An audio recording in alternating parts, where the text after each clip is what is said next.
Hello everyone, thanks for tuning into today's video, doing JMA Friday for today's video. So, as always on a Friday, we're having a look at weather for the month ahead with the Japanese and the CFS V2 models. And I should get something back for you in a moment. Just say that first video today was our 6M UK weather forecast with release episode 5 of Strat Watch. So, check out those two bits. And there's more content to come. Having one of my crazy days today, or just like a conveyor belt, churning out the vids. So, we got 10 to 14 there after this video.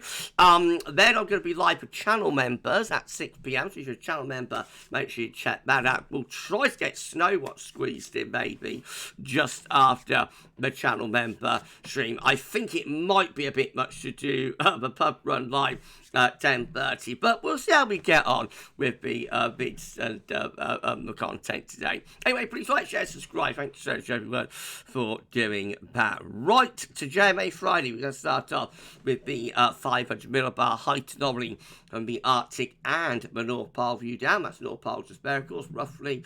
Arctic circle around there, and then mid-latitudes through there. So blue is extrapolating to below average heights, which is low pressure. Yellow, orange, and red to above average heights, which is high pressure. These are broken down into week periods. The first week period will take us from today, the 3rd, through to the 10th of January. So next week has blocking. Sorry, when cost back today has blocking in the North Atlantic going up towards Greenland with a trough of low pressure below average heights to our north and east.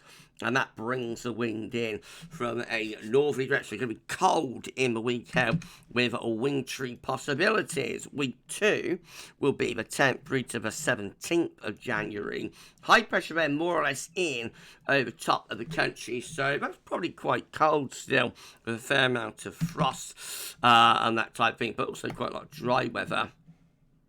And then weeks 3 and 4 from the 17th through to the 31st of January keeps the high pressure going, actually.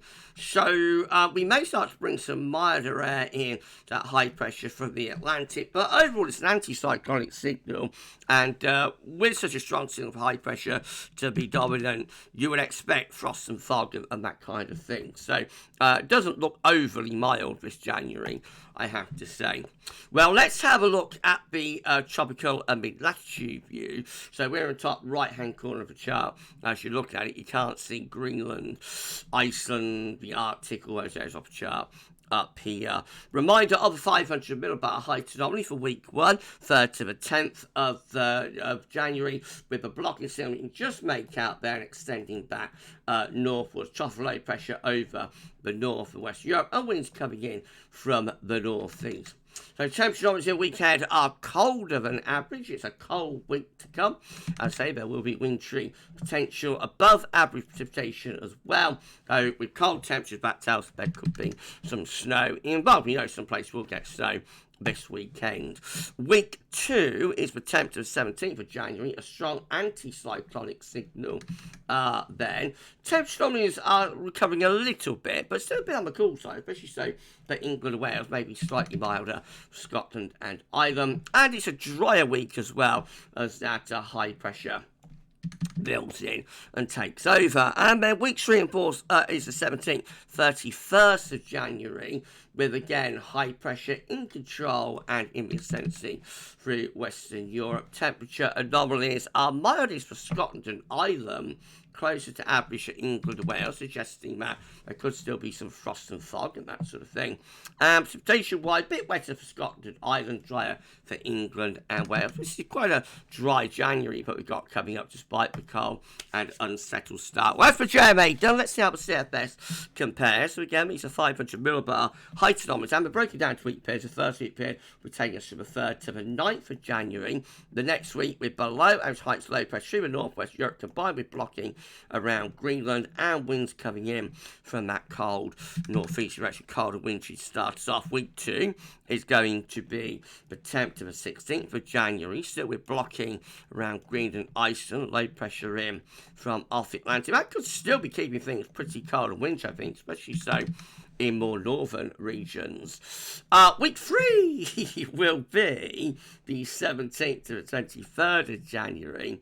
Now, then we've got high pressure around Greenland again, but also heights are rising to our south. So we could keep things cold into this week with winds in from the east and northeast. But I think the most likely scenario is that we probably start to drag up some milder air from south-southwest. So perhaps a transitional week could start off cold and then get milder, something like that. And then week 4 looks definitively milder. It's the 24th to the 30th of January, ending January on a mild note with low pressure in the Atlantic, high pressure across southern and eastern Europe, and winds coming definitively from a southerly southwest direction. That could be a very mild end to January. Temperature anomalies for week 1 are very cold to start us off. Look how cold it is across much of northern eastern America as well.